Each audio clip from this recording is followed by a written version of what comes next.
अस्सलाम वालेकुम। Faisalabad programme news night के साथ मैं हूं आपका मेज़बान मोहम्मद बिलाल डुगर। ईद करीब है और मुर्गी का कीमतें जो हैं, मुर्गी की कीमतें गोश्त की वो बतरीज बढ़ती नज़र आ रही हैं। बराबर मुर्गी की गोश्त की कीमतों में होशरबा इजाफा क्यों है, कौन कमा रहा है, कौन इससे फ़ायदा उठा रहा है, आवाम को रिलीफ आखिरकार कब मिलेगा, कैसे मिलेगा, ये कैसे मुमकिन है। जो पोल्ट्री शोबे से वाबस्ता लोग हैं वो भी इस वक्त तशवीश के शिकार हैं कि उनको इस वक्त शदीद मौशी बदहाली का सामना करना पड़ा है और एक एक शर्ट से लाखों रुपए नुकसान बर्दाश्त करना पड़ा है। एक दिन का जो चूज़ा है उसकी कीमत देखें तो नाकाबिले कबूल नज़र आती हैं, जो कि 80 रुपये 85 रुपये तक भी जाती नज़र आती हैं। और अगर फीड देखें 3700 रुपये तक, ऐसी मेडिसिन की देखें 200-300 गुना ज़्यादा इजाफा हो चुका है। सबसे पहले क्यों इसी शोबे से वाबस्ता लोग मुख्तलिफ हमारे साथ मौजूद होंगे। डॉक्टर सज्जाद रंधावा मौजूद हैं, इनसे बात का आगाज़ करते हैं। डॉक्टर साहब, दिन ब दिन हालात जो हैं वो ब्रायलर मुर्गियों इस कारोबार से हवाले से बड़े संगीन होते जा रहे हैं। लोग कह रहे हैं जी हम कमा नहीं रहे। कीमत कैसे बढ़ी आखिरकार, कौन कमा रहा है? आप लोग नहीं कमा रहे तो फिर कौन इससे फ़ायदा उठाता जा रहा है? शुक्रिया बिलाल, आपने मौका दिया कि थोड़ा सा आवाम का कंसेप्ट क्लियर कर सकूँ कि ये एक्चुअली जिसको जो वो महंगा गोश्त ब्रायलर का समझ रहे हैं, वो ब्रायलर का गोश्त महंगा है या नहीं है। पहले तो ये क्लैरिफिकेशन करता हूँ। मैं पिछले 21 साल से पोल्ट्री के शोबे से वाबस्ता हूँ। एक टाइम था हमने 30 रुपये केजी ज़िंदा ब्रायलर और 45 रुपये 50 रुपये केजी इसका गोश्त भी बेचा हुआ है। With the passage of time क्या हुआ, कंपैरिजन करना चाहिए कि हम चिकन के गोश्त को कंपैरिजन किससे कर रहे हैं। हम चिकन के गोश्त को कंपैरिजन करेंगे बड़े गोश्त के साथ या मटन के साथ, दो के साथ कंपैरिजन करते हैं। आप उनसे कंपैरिजन कर लें। अगर पूरे पाकिस्तान में 2020 से लेके 2021 की अगर एवरेज निकाली जाए ब्रायलर के गोश्त की, तो वो 225 रुपये पर केजी गोश्त बनता है। ठीक है, ये अप एंड डाउन आते रहते हैं क्योंकि कभी डिमांड एंड सप्लाई इंटरप्ट हुई, कभी ये जिस तरह आजकल है 370 380 400 रुपये हो गया, कभी ये 200 रुपये का गोश्त हो गया। ठीक है, अगर इसकी ऑन एन एवरेज निकाली जाए तो ये 225 से 250 रुपये पर केजी गोश्त ब्रायलर का गोश्त आवाम को मिलता है।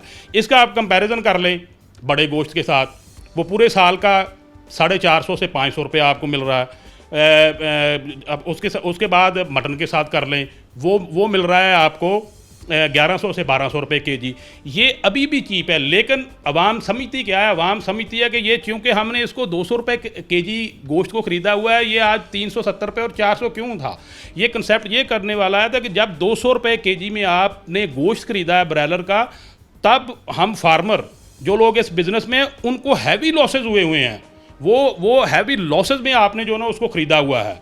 क्योंकि ये चूज़े का, ये ब्रायलर का काम जो है ना, ये है इसी तरह का। कभी हम इसको 150 रुपये लाइव बर्ड बेचते हैं, कभी 260 रुपये 270 रुपये जिस तरह आज बिक रहा है। ये अप एंड डाउन होते रहते हैं। इसलिए अगर ऑन एन एवरेज पूरे साल की देखी जाए तो इसका गोश्त हमने आवाम को ब्रायलर का गोश्त 225 से 250 रुपये पर केजी पूरे साल की एवरेज निकाल के दिया, जो कि बड़े गोश्त से और मटन के गोश्त से अभी भी चीप है। अच्छा, अब आ जाएं कि अब अभी क्यों महंगा है। जो आवाम अभी ये रौला डाल रहे हैं कि ईद के दिनों पे क्यों महंगा है, उसमें ये क्योंकि फार्मर ने क्या करना था, फार्मर ने चूज़ा लेना होता है मार्केट से, फीड लेनी है, हर एक चीज़ बतरीज महंगी हो रही है। जिस तरह मैंने आपको कहा कि 30 रुपये केजी ज़िंदा ब्रायलर मैं सन 2000 में सेल करता रहा। ठीक है, ये सारी चीज़ें बतरीज महंगी हो गई। जब ये महंगी हुई, अभी 85 रुपये का जो चूज़ा हम 2000 में 6 रुपये 5 रुपये का डालते थे डे ओल्ड चेक, वो हमें जो फ्लॉक जो हम सेल कर रहे हैं इसमें 85 रुपीज़ का मिला हुआ है। तो डेफिनेटली 85 का ये मिला हुआ है। दूसरी बात ये है कि इसके साथ एक, क्योंकि लाइव बर्ड है, इसके साथ इसकी मोर्टलिटी होती है। अभी 20-40% इसकी मोर्टलिटी है। इस मोर्टलिटी की वजह से भी कॉस्ट इंक्रीज़ हो रही है। अभी हमें जो है ना वो इतना बहुत ज़्यादा अच्छा जो फार्मर को है उनको भी इतने पैसे नहीं बच रहे हैं, क्योंकि ऑन एन एवरेज 25-30% इसकी मोर्टलिटी है, इसकी कास्ट इतनी हाई है। इसलिए मैं ये कहता हूँ उसमें एक पॉइंट ज़रूर आता है, क्योंकि फार्मर तो अप एंड डाउन हो जाता है, कभी लॉस कर लिया कभी दूसरा। इस ईद के टाइम पे क्योंकि ज़रूरत होती है, हर बंदे ने ब्रायलर को ख़रीदना है, गोश्त चाहिए होता है, हर घर में पकता है। ठीक है, थोड़ी सी डिमांड ज़्यादा बढ़ जाती है जिसकी वजह से रेट हाई हो जाते हैं। उनमें एक थोड़ा सा एक फैक्टर जो है ना वो हमारे सप्लायर का, खुडे वालों का ज़रूर आता है, क्योंकि उनका प्रॉफिट तो 10-15-20 रुपए हर टाइम रहता है। तो मैं उनसे रिक्वेस्ट करता हूं कि वो अपने मुनाफे को जो ना वो बेहतर रखें, ताकि आवाम को जो इस सस्ता चिकन हम प्रोवाइड कर रहे हैं वो मिलता रहे। Thank you. डॉक्टर साहब ने क्योंकि मुझे सवाल का मौका कोई नहीं दिया, इसलिए सब कुछ समराइज कर दिया।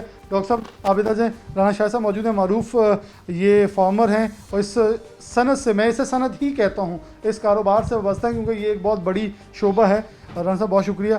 आप इस वक्त कैसे देख रहे हैं कि हालात तो वाकई फार्मर्स बड़े हैं, आप लोग भी हैं और बहुत सालों से कारोबार कर रहे हैं, लेकिन इस वक्त देखें तो हर कोई हैंड टू माउथ आ रहा है। कोई देख रहा है कि मेरे ख्याल में वो तो कह रहा होगा जो मुर्गी की दुकान वाला है वो हमसे बेहतर है, फार्मर नुकसान में चले गए। डॉक्टर साहब थैंक यू। असल में इसका असल बात यह है कि 27 मार्च को आपने हमारा इंटरव्यू किया था। अभी आपने अपने इंटरव्यू में कहा है कि फ़ीड महंगी है, चूज़ा महंगा है, ये दुरुस्त है।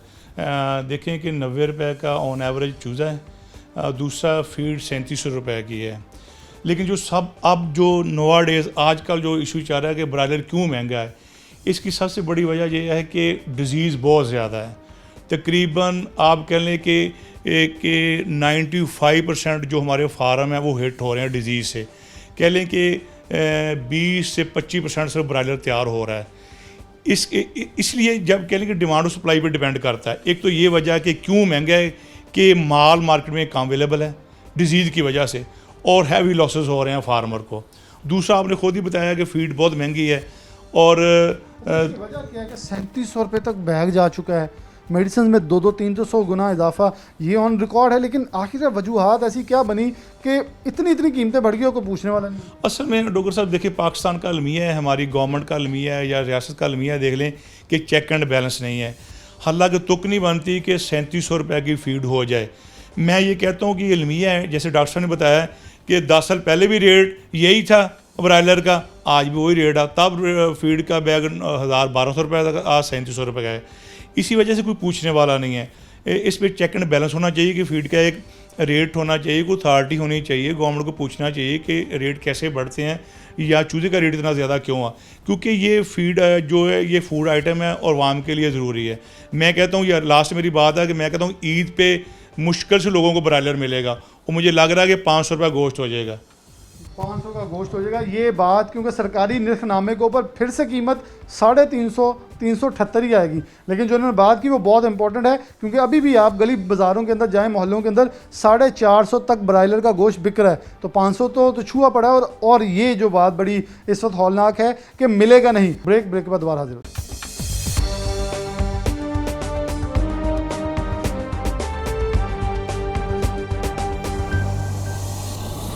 वेलकम बैक नाज़रीन, दोबारा से प्रोग्राम के अंदर खुशामदीद कहते हैं। मैं दो फार्मर्स हमारे साथ मौजूद हैं, एक वो जो ब्रायलर से शिफ्ट होकर जो है मिस्री के ऊपर जो है वो जा चुके हैं, जबकि एक ब्रायलर का कारोबार अभी भी कर रहे हैं। ईद के ऊपर एक बहुत बड़ा पेशखैमा साबित किया जा रहा है, पेशीन गोई की जा रही है कि कीमतें बढ़ जाएंगी और बहुत बढ़ जाएंगी। अगर वजूहात के हैं, सबसे पहले हमारे दोस्त जो हैं उनसे बात कर लेते हैं। अस्सलाम वालेकुम। वालेकुम सलाम। अब आपने ब्रायलर कब से कितने साल किया और ये मिस्री के ऊपर कब से हैं? ब्रायलर का मैंने काम 10 साल किया था और 3 साल से ब्रायलर का काम छोड़ गया हूँ। इसी वजह से छोड़ा है कि ये इसमें ब्रायलर में नुकसान हो रहा था बार बार, तो इसी वजह से इसको छोड़कर दूसरा गोल्डन मिस्री में गया।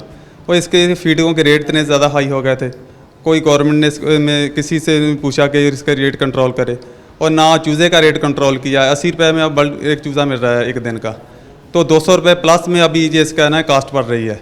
तो गवर्नमेंट कहती है इसका रेट बहुत हाई है, जो 200 रुपये प्लस में फार्मर को पड़ता है, तो रेट तो गोश्त का तो हाई होएगा इस वक्त। तो इससे गवर्नमेंट से अपील है इसके फीडों के रेट कंट्रोल करे और गोश्त का रेट भी डाउन हो जाएगा इसी वजह से। गोल्डन मिश्री के अंदर क्या इस वक्त मुनाफा है या क्या उसके अंदर यूज़ हो रहा है कि जो आप कह रहे हैं उधर से हमें अभी भी कारोबार ठीक है? उसमें थोड़ी सी मेहनत कम पड़ती है, इस वास्ते उसके रेट भी अच्छे हैं, मिल जाते हैं फार्मर को, और ब्रायलर से काफ़ी बेहतर है। अच्छा, आम जो है हमारी आम आवाम गोश्त खाने वाली वो तो कह रहे हैं कि हमारा गोश्त लगता है फार्मर खा रहा है, फार्मर को क्या इतना सब कुछ बच रहा है? अगर गोश्त की आज कीमत लगाएं तो 350 से ऊपर है, मतलब ये 380 के राउंड अबाउट होती है, लेकिन ओपन मार्केट के अंदर गलियों बाजारों के अंदर 400 से ऊपर बिक रहा है। क्या फार्मर को ये पैसे मिल रहे हैं, दरमियान में ज़्यादा खाया जा रहा है? वो जो मिडल मैन है ना आदमी, वो ज़्यादा कमाई कर रहा है इस वक्त। फार्मर को तो वो बहुत महंगे कास्ट में पड़ रहा है इस वक्त। तो तकरीबन अगर एक चूज़ा जो 80 रुपये का आप कह रहे हैं, जो 80 से तजावुज़ भी कर जाता है, 83 तक भी गया है, तो इसके ऊपर कितना का दादा शुमार लगा, कितना ही बजट आ रहा है, और जो उसको जब बेचा जाता है मार्केट में उसकी कीमत पूरी नहीं होती? इसी वजह से है कि फार्मर इसी वजह से जलील हो रहा है। फीड पर रेट जो कंट्रोल हो जाए ना तो सारा सिस्टम ठीक हो जाएगा। तो इस वजह से मैं गवर्नमेंट से अपील है कि इसको कंट्रोल करे और लोगों के भी हालात बेहतर हो जाएंगे इसी वजह से। और नुकसान अभी हो रहा है फार्मर का, इस वक्त भी नुकसान हो रहा है, और ईद पर मेरा ख्याल है कि बहुत ज़्यादा हाई रेट हो जाएगा इसका। तकरीबन कब तक, कहाँ तक जा सकता है ईद के दिन? मेरा ख्याल है कोई 450-500 रुपये में भी सेल हो सकता है। क्योंकि क्या पीछे माल शॉर्ट है, क्या है? 50% तो फार्मर छोड़ चुके हैं फार्मिंग, तो जब माल शार्ट हो जाता है तो फिर इस वजह से रेट भी बढ़ेगा इसका। रेट भी बढ़ेगा। अस्सलाम वालेकुम। अस्सलाम। कीमतें बढ़ रही हैं, 450-500 बड़ी कीमत है।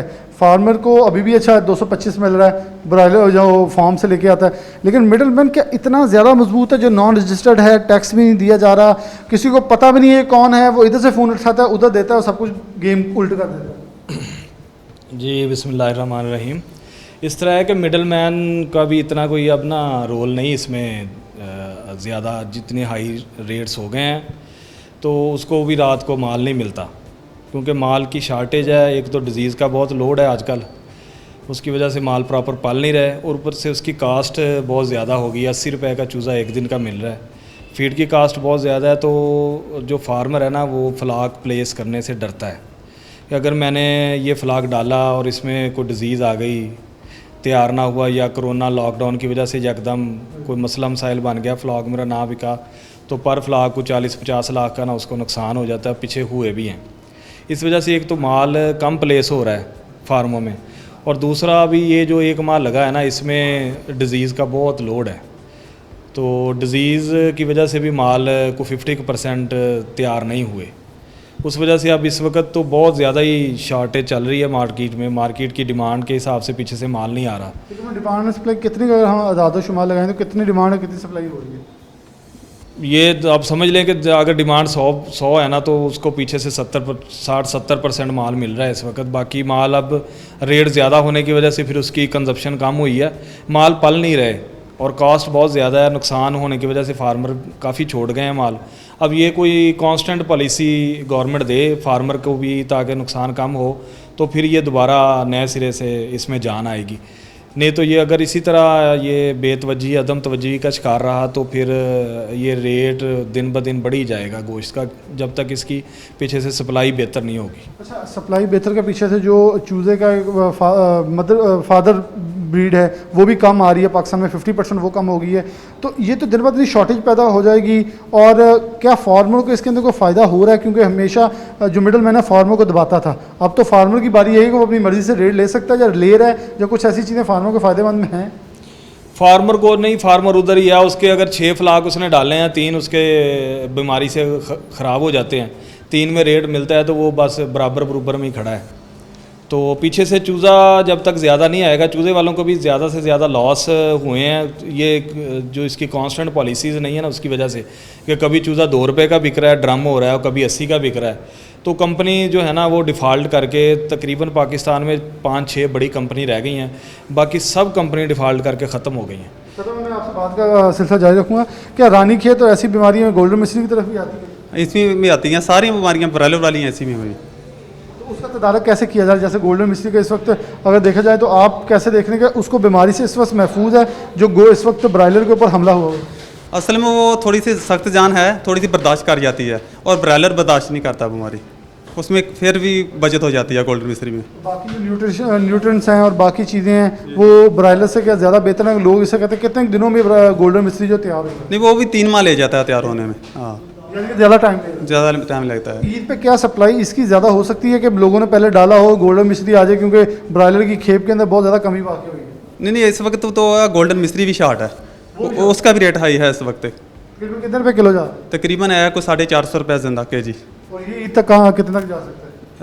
तकरीबन को मेरा ख्याल है को 500 के करीब जो भी चल जाएगा। 500 के करीब ये चलेगा। अच्छा, डिमांड एंड सप्लाई के ऊपर अगर चीज़ें ये डिस्टर्ब हो रही हैं तो गवर्नमेंट हमारी जब कीमतें ऊपर जाती हैं तो डंडा लेके निकल आती हैं कि कीमतें डाउन करें, लेकिन जब मसाइल हैं तो आप लोग फीड पे बड़ी देर से बोल रहे हैं लेकिन कोई एक्शन नज़र नहीं आ रहा।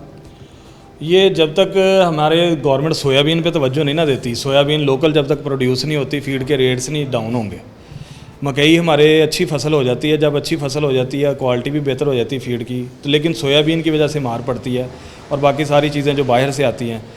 तो ये गवर्नमेंट सिर्फ ये काम करे कि इसके ऊपर ये डंडा लेके ना चढ़े, थोड़ी देर ये सप्लाई डिमांड सप्लाई चलने दे, उसके बाद ये खुद ब खुद अपने आप को कवर कर जाती है। कि इस वक्त हमारे पास इतनी कैपेसिटी नहीं है फार्म्स के अंदर या दही इलाकों के अंदर कि हम सोयाबीन पैदा कर सकें?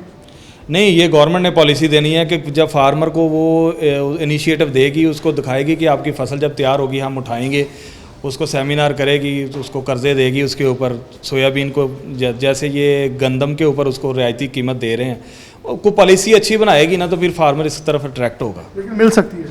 हाँ जी, मिल सकती है। फीड मिल जो एडवांस में आपकी सोयाबीन ख़रीद लेंगी सारी, जो बाहर से शिप आते हैं तो इनको इतने महंगे पड़ते हैं। अगर सोयाबीन हमारे मुल्क में हो जाए तो ये इसका रेट आधा हो सकता है हमारे पास, और हमारा फार्मर इसे उगा भी सकता है, हमारी ज़मीनें हमवार हैं। हाँ जी, पाकिस्तान बहुत अच्छा है सोयाबीन के लिए। पाकिस्तान की ज़मीन में बड़ी अच्छी सोयाबीन हो सकती है। पाकिस्तान की ज़मीन में अच्छी सोयाबीन हो भी सकती है। ये सवाल का मकसद ये था ताकि क्या जो चीज़ें हम इंपोर्ट करें, क्योंकि हर मुल्क और हर हुकूमत आके ये कहती है कि हम इंपोर्ट्स को कम और एक्सपोर्ट्स को ज़्यादा करेंगे। अगर सोयाबीन पैदा करें जो हम इंपोर्ट्स करें, मेरे ख्याल में हम एक्सपोर्ट भी कर सकेंगे, हमारी बरामदात के अंदर मज़ीद इजाफा हो सकता है सिर्फ हम इकदामात के लिए। देखें जैसे कपास के अंदर हमने नाअहली दिखाई है, सारा जोर गन्ने के ऊपर है, उनको पकड़ भी रहे हैं, लेकिन मुतबादिल फसलें जितनी भी हैं हमारा किसान उससे कोसों दूर जा चुका है। हाउसिंग सोसाइटीज़ बन रही हैं लेकिन इसके ऊपर नहीं फोकस किया जा रहा कि हमारी ज़रूरी ज़मीन किस हद तक मुतासिर हो रही है। ऐसे हमारे फार्मर के ऊपर ध्यान नहीं दिया गया तो इस वक्त मुर्गी की शॉर्टेज जो इस वक्त सिनेरियो है वो क्रिएट हो गया। अगर हमारे 50% ये शर्ट्स ना बंद होते, ये बीमारी आ भी जाती रानीखेत समेत, तो बड़ी तादाद के अंदर हमारे पास बैकअप मौजूद होता कि कीमतें हाई ना हों। ब्रेक लेते हैं, ब्रेक के बाद दोबारा हाजिर होते हैं।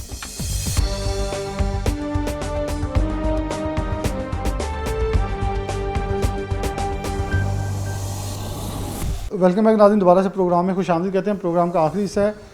डॉक्टर राना सज्जाद अरशद साहब हमारे साथ मौजूद हैं, इनसे बात का आगाज़ करते हैं। डॉक्टर साहब, क्या देख रहे हैं ईद से कबल, क्योंकि इससे पहले भी आपने एक पेशीन को गई थी कि कीमतें बहुत ज़्यादा बढ़ जाएंगी, तो करंट सिनेरियो क्या है? रानीखेत की बीमारी शिद्दत पकड़ गई है इस वक्त भी, और हालात वाक़ ये कि कीमतें दिन ब दिन इजाफा हो रहा है। हुकूमत काबू करने की कोशिश करी है लेकिन एक मार्केट कमेटी की रेट, इसके ऊपर रेट कुछ होता है, ओपन मार्केट में 400 से ऊपर बिक चुके हैं इस वक्त। बहुत शुक्रिया सिटी 41 का आपका, क्योंकि हमेशा आपने पोल्ट्री की बात बड़े पॉजिटिव सेंस में की है। पोल्ट्री का बिज़नेस जो है ये सेल्फ रिलायंस बिज़नेस है, इसमें गवर्नमेंट की कोई अमल दखल नहीं है, ना ही कभी गवर्नमेंट ने इसको कोई फ़ायदा दिया। अलबत्ता नुकसान पहुंचाने में बहुत पेश रहा हमारा हुकूमती सिस्टम, क्योंकि पोल्ट्री में अब ये सूरत हाल इतनी गंभीर हो चुकी है कि फार्मर हमारे पास शेड खाली हैं और हम उनमें चूज़ा डालने को तैयार नहीं हैं। वो इसलिए नहीं तैयार चूज़ा डालने को क्योंकि इतनी डिज़ीज़ है और इतना नुकसान हो रहा है लोगों का कि लोग कह रहे हैं कि हम चूज़ा डाल के क्या करेंगे। लोगों को एक एक बंदे को अगर उसको चूज़े के पैसे भी नहीं पूरे हो रहे, जो बंदा मुतासर हो रहा है वो, जिसका कोई शेड तैयार है, जिसके पास कोई 8-10 शेड हैं, कोई 2-3 तैयार हो गए, 2-4 बीमारी में आ गए, 2-4 दरमियान में बिक गए। इसमें प्रॉब्लम ये आ रहा है कि मेरे नज़र ये आ रहा है कि ये हमें ईद पे जो लोग पहले कोई चिकन ले लेंगे उनको मिल जाएगा, जो ईद की रात चिकन लेने जाएंगे मे भी पॉसिबल उन्हें चिकन ही ना अवेलेबल हो, क्योंकि ये नज़र आ रहा है कि ये 350-400 रुपये लाइव 300 रुपये से प्लस में मिलेगा, 500 रुपये किलो गोश्त तक चले जाएगा। इसमें ये सिर्फ ये नहीं कि फार्मर कमा रहा है, मुहरक़ात ये हैं कि फार्मर की कास्ट ऑफ प्रोडक्शन इतनी इंक्रीज़ हो गई है, nobody is thinking about it, कि ये कास्ट बढ़ते चूज़ा देखें बिकता था 30-40 का, अब 80 रुपये का, 75 रुपये, आज 75 रुपये रेट है, 75 रुपये डबल रेट हो गया है। फीड 2000 बैग था 2 साल पहले, फीड का बैग का रेट 3700 रुपये हो गया है, 3700। और बाकी बिजली की कास्ट जो है वो 1 लाख रुपये से कम आता था बिल एक हाउस का, अब वो 2-2-2.5 लाख रुपया आ रहा है। और ईच एंड एवरी मेडिसिन जो है वो मोर देन 200% इंक्रीज़ कर गई है कीमत। अब जब ये सूरत हाल होगी, फार्मर कहाँ पे जाएगा? लोग अब बिल आखिर क्या हो रहा है? अभी बैठे दोस्त बात कर रहे थे कि लोग फीड मारने, कोई बंदा फीड देने को तैयार नहीं, कोई बंदा किसी को चूज़ा देने को तैयार नहीं है, क्योंकि ये काम चलता था लोगों की सेल्फ रिलायंस पे, क्रेडिट पे सारा सिस्टम चल रहा था। अब लोगों की बस हो गई है, क्रेडिट कौन दे, पैसे कहाँ से आएंगे? पैसे जो नुकसान इतना ज़्यादा करोड़ों में हो जाएगा। अब एक्चुअली इस जो सारे सिनेरियो में फार्मर को पैसे नहीं कमा रहा, ये बहुत मिसकंसेप्ट है, क्योंकि हर बंदा कह रहा है रेट बहुत हाई है। यार रेट ये देखें कि 800 रुपये में आपको मिल रहा है बीफ, और इस वक्त जो ईद पे मटन मिलेगा वो 1300 रुपये में मिलेगा। मटन और बीफ इतने रेट में है, तो चिकन जो है वो हमेशा 100 रुपये में ही रहना है। चिकन डॉक्टर साहब हम सरकारी रेट भी देखें तो मैं जब इसके ऊपर चीज़ें देख रहा होता हूँ, मार्केट कमेटी के रेट 375 रेट निकल रहा होता है बीफ का, और चिकन का निकल रहा होता है 380, 378, 379। तो ये वैसे ही गवर्नमेंट के लिए शर्म की बात है कि आप इसको बिल्कुल काबू पाने में नाकाम है। अगर कोई मुहरक़ात तो हैं, हर चीज़ का फ्रांसिक ऑडिट की तरफ भाग जाते हैं। अब फिरदौस हाजी खान ने इसका भी कहा था हम फ्रांसिक ऑडिट करवा लेंगे। इसमें ये जो गवर्नमेंट तरीक़ाकार इख्तियार किया हुआ है ये सलूशन नहीं है। सलूशन ये है, देखें जो लोगों की कास्ट ऑफ प्रोडक्शन हर कारोबार में बहुत बढ़ गई है, और पोल्ट्री में तो इतनी बढ़ गई है कि 100% से ज़्यादा बढ़ गई है। मैं और अगर मोस्ट प्रोबेबली ये 130%, 140% तक इंक्रीज़ कर गई है कास्ट हर चीज़ की। अब वो लोगों को ये मानना पड़ेगा और लोगों को ये बर्दाश्त करना पड़ेगा, क्योंकि चिकन अब पॉसिबल नहीं है। या फार्मर शेड बंद कर सकता है, या जो उसकी कास्ट आ रही है उसमें उससे नीचे कैसे कब तक बेच सकता है। ये डिज़ीज़ ने जो है वो वैसे ही फार्मर का असल प्रॉब्लम ये हुआ है, इतना रेट बनना शायद ना ही बनता। तो ये जो रेट भी बना है इसमें देखें जो शाम को है वो जो रई से ही कसर होती है, जो पब्लिक को पैसे जाने हैं वो 20-30 रुपये, 35 रुपये, 25 रुपये वो जो डिस्काउंट पे माल फार्मर से ले लेते हैं, उसमें फार्मर क्या हो रहा है, फार्मर फिर जब फार्मर डिस्काउंट पे माल देता है तो वो 240 रुपये रेट है, वो 220 में, 215 में, 210 में बिक रहा है। 210 रुपये, 200 रुपये से प्लस उसकी कास्ट आ रही है। 10-15 रुपये की 10 रुपये की गेम है, वो भी इतना रिस्क लेके। अब बताएं कौन बंदा इन्वेस्टमेंट करेगा? ना कोई फीड वाला इन्वेस्टमेंट करने को तैयार है, ना कोई चूज़े वाला तैयार है, ना आम आदमी को तैयार है कि इतनी इन्वेस्टमेंट करके इतना थोड़ा प्रॉफिट, और पब्लिक कहती है प्रॉफिट बहुत ले लिया। ये वो अलमिया है कि ये इसमें एक ही सूरत है, या वो बंद हो सकता है या जो कास्ट ऑफ प्रोडक्शन आ रही है उससे ऊपर बिक सकता है। और डिज़ीज़ के सिलसिले में मेरी गुजारिश है, हुकूमती अदारे बने हुए हैं, पोल्ट्री रिसर्च इंस्टीट्यूट कोई काम नहीं कर रहा है, क्योंकि अगर वो काम कर रहे हों उनका कोई नुमाइंदा, कोई सिलसिला नहीं, बड़ा प्रॉपर सिस्टम होता था, उनके बंदे आते थे, टेस्टिंग करते थे, उसका हल निकालते थे, वैक्सीन बनती थी, सारा कुछ होता था। अब जो मर्ज़ी जहाँ पे जो हो रहा है, बाहर से वैक्सीन आ रही हैं, उनकी कोई स्टोरेज कंडीशंस क्या हैं, उनका टोटल इस्तेहसाल जो है ना वो फार्मर के साथ हो रहा है। तो यही मेरा एक सवाल था, जब आप मेडिसिन की बात करें, क्या हमारी मेडिसिन के इतनी अंदर पावर नहीं है कि हमारी जब बीमारी आती है पूरी दुनिया के अंदर आती हैं लेकिन कवर अप होती हैं, उसे कैटर किया जाता है। हमारी अद्वियात क्या उसका अगर 200, 300 गुना महंगी हो गई हैं, तो फिर उसके ऊपर काबू पाने में नाकाम क्यों? हमारे सबसे बड़ा प्रॉब्लम है, देखें एक ही चीज़ है, वैक्सीन जो है सबसे मेन रोल, सबसे ज़्यादा वायरल डिजीज़ आ रही हैं पोल्ट्री में, और वायरल डिजीज़ की वैक्सीन हिफाजती लगती हैं। वो हिफाजती वैक्सीन जितनी भी हैं वो सारी बाहर से आ रही हैं।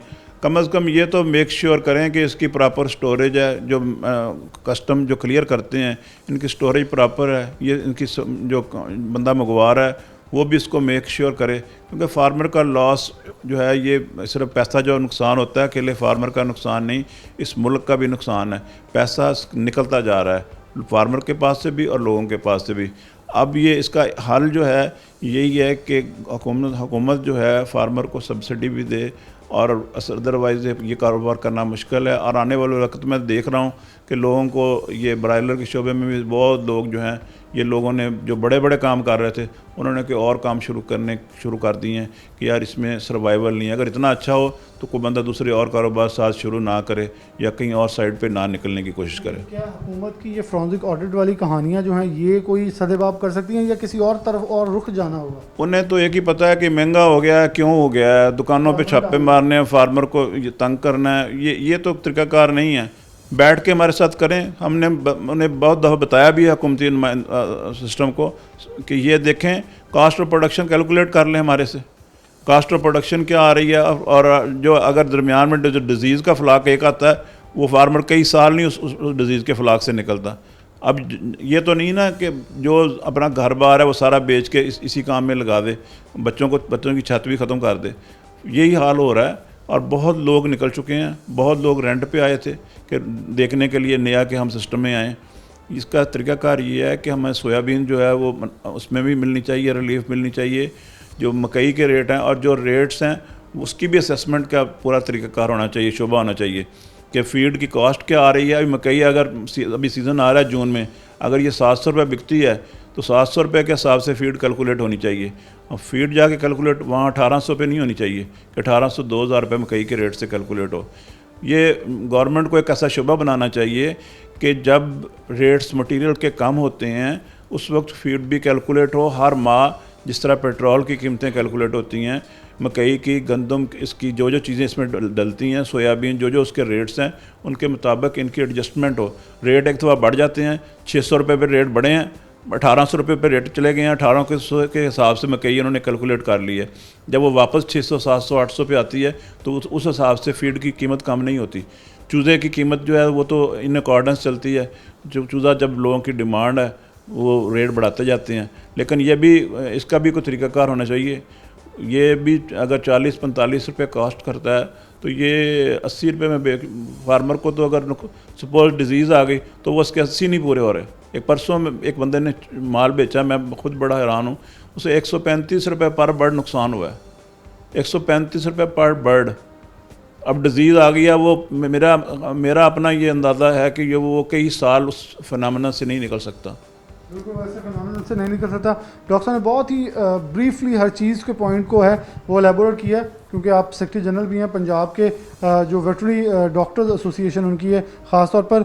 और ये जो पॉइंट्स डॉक्टर साहब ने बताए, मेरे ख्याल में गवर्नमेंट के अदारे सिर्फ़ और सिर्फ, जैसे फिरदौस हाजी अवान साहिबा ने सियालकोट के अंदर एक एसी साहिबा के ऊपर जो अल्फाज का इस्तेमाल किया, ये वतीरा है गवर्नमेंट के नुमाइंदगान का। जबकि जो स्टेक होल्डर्स हैं हर चीज़ के अंदर वो कहते हैं मसले का हल मौजूद है, लेकिन स्टेक होल्डर्स को ऑन बोर्ड लिया जाए। हुकूमत फर्स्ट स्टेप पे आके अपने आप को बहुत ज़्यादा मतलब लड़ने की पोजीशन में ना आए, बल्कि सुनने की पोजीशन में आए, तो बहुत सारे मसाइल जो हैं हल हो भी सकते हैं, आवाम को रिलीफ मिल भी सकता है। और इसी के हल लेकर, जो सोल्यूशन लेकर, इसी एसोसिएशन, इसी अदारों के अंदर, इन्हीं शोबाजात के अंदर लोग मौजूद हैं, उनकी सुन ली जाए तो बहुत सारी चीज़ें हल हो सकती हैं। इसी के साथ प्रोग्राम न्यूज़ से इजाज़त दीजिए। अल्लाह हाफ़िज़।